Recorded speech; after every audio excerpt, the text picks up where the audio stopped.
What's going on, everybody? Welcome back to another review. Today we're talking about the brand new movie, The Batman, starring Robert Pattinson, Zoe Kravitz, Paul Dano, and Colin Farrell. I was able to see The Batman early on a special fan event screening that happened last night, so that's why this review is out early, because I'm not a certified critic yet. So first, let's talk about the performances in The Batman. First of all, I think that Robert Pattinson does a really good performance here as the Batman himself, the Dark Knight / Bruce Wayne. As the Batman, he doesn't have a ton of lines, but when he's on screen, he has this kind of gruff, almost sort of invincible feeling presence on the screen that I think works really well for the Batman. And while there is this sort of Christopher Nolan Batman voice like this, it's not nearly as pronounced and it's not nearly as out there as it was in the Nolan films. Zoe Kravitz, who plays Catwoman in this movie, is also quite good. I hadn't seen her in a more main role before this movie, and I think here she did a really good job.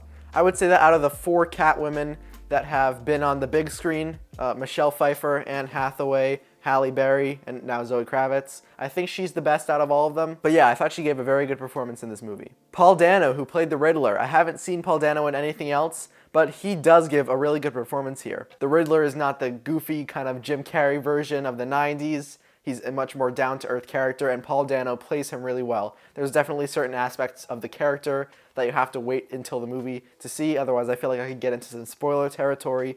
But overall, Paul Dano is very good in the movie as well. And finally, Colin Farrell is also very good in this movie as the Penguin. But if you didn't know Colin Farrell was in this movie, you probably wouldn't really guess that he was the Penguin. He has a lot of prosthetics on, and he looks vastly different from what he looks like in real life. And while the character of the Penguin in this movie is a little bit over the top, it's believable over the top. It's the sort of over the top you would actually see in real life. And I think that Colin Farrell did a very good job here as the Penguin, especially for it being such a different character, even in terms of the look, than himself. But overall in this movie, all the performances I think were solid.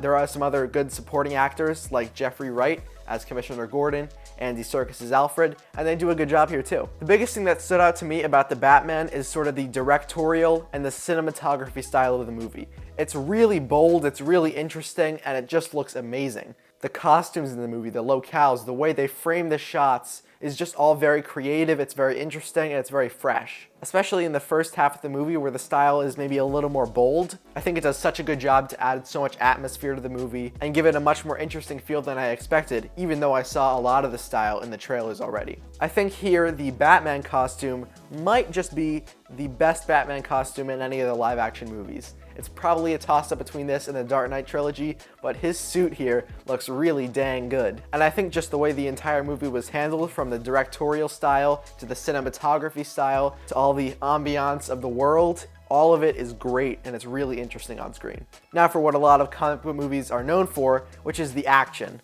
In The Batman, the action here is very good. It's kinetic, it's interesting, maybe at times it almost has some John Wick in it. But the way a lot of it's done is very interesting, it's very riveting. There's a car chase scene that's done very well, and there's a lot of fight scenes in the movie that's done very well. The only thing I'll say about the action is that I feel that sometimes towards the end of the movie, the action feels like it's kind of at the detriment of the story a little bit. It feels like the movie isn't really built for these sort of bigger action sequences, and I thought that had a little bit of detriment on the end result of the third act. One thing I didn't love about The Batman is that it has a similar problem to the Chris Nolan trilogy, or at least the Dark Knight and Dark Knight Rises, where I feel like there wasn't a ton of levity and there wasn't a ton of sort of breather moments. And I felt like Chris Nolan actually did it better in his movies. I think here it just feels there's maybe one scene where it's kind of lighter, and I think then for the rest of the movie it's just very dark. And I think that if they had had a few more scenes of levity, a little bit more relaxed and less focused on the dark aspects, I think it would have made the dark aspects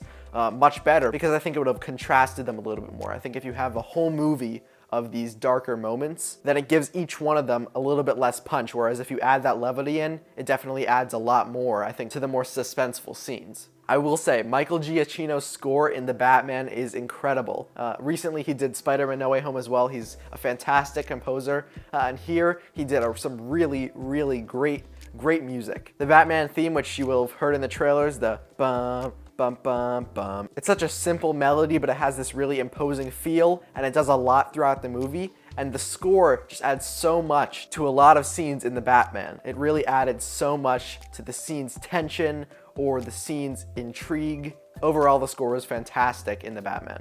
Not only that, but the sound design itself is really good here. The screening I went to see this movie early was an IMAX screening, and I think that really helped to sell a lot of the sound design in the movie, because there were, like, for instance, in a car chase scene, you could feel the rumble of a lot of the things, and that added so much to it. I think if you're going to see this movie for the first time in theaters, I would probably see it in IMAX. I'm not sure how much the IMAX itself, in terms of the screen, added to it, but the sound design really pumped through the theater, and it added so much to a lot of the scenes. But I think even without the pumping sound of IMAX, the sound design in this movie was really incredible. The way the screening was done overall was actually very interesting. They had a 7-minute countdown before the trailer started, but it had a lot of facts about the movie. Here's what it looked like. It was very interesting to see, and it definitely added to the suspense of it building up. I would doubt that's gonna appear on the regular screenings of the movie, but I just wanted to mention that. That was really cool. This movie definitely feels a lot more traditional in its approach to the Batman character, because, initially in the 40s, I think the 40s, when the comics were originally coming out, it was much more about Detective Batman, the sort of noir vibe. And I think this movie captured that really well. It's much more mystery than the previous installments of the Batman in live action movies. However, I will say, even though the mystery is pretty good, I do feel like it is a little bit too big in its scale. I think every once in a while the movie focuses a little bit too much on the mystery, and it takes away from the characters and how we're able to sort of experience their journeys in the movie. The mystery feels a little too long and a little too big. The way the mystery is done in the movie is good, and with the mystery they have, it's done very well. But I do think the mystery was a little too big in scope, and I think it kind of pulled away from maybe some of the character moments, and it just felt like it went on a little too long. The movie itself didn't drag in any way, but I do feel like the mystery itself just felt a little too big. And by that, I'm not saying the movie should have been shorter, I just think it should have devoted a little more of its screen time to the characters rather than to the big mystery. I think the mystery could have been scaled back a little to give a little more breathing room to the characters in their development through the story. Because I do feel like at times the mystery overshadows that a little bit too much. One other small thing with the Batman is that I feel like this movie relies a little bit too much on previous installations. Tonally and stylistically, this movie is very bold and different, I think, from the previous iterations. But I think that some of the set pieces and how things are set up do tend to feel like they're borrowing a little bit too much from the Christopher Nolan Batman movies. I will say, in the end, I really like this movie,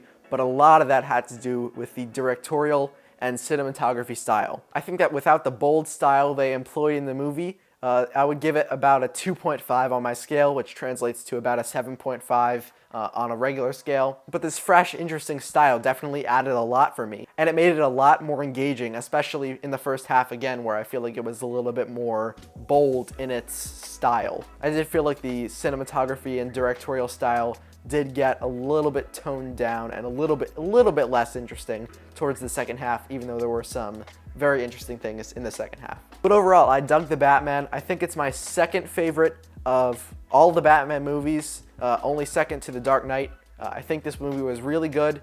Even though it did have some problems, I think the style is one of the best styles I've probably ever seen. And in terms of the boldness in that way, it really, really succeeded, even if the story at times fell a little bit short in the ways that I mentioned before. I'm gonna give The Batman a 3.5. So what did you think of The Batman? Put it down in the comment section down below. Thank you so much for watching, and I will see you very, very soon. Bye.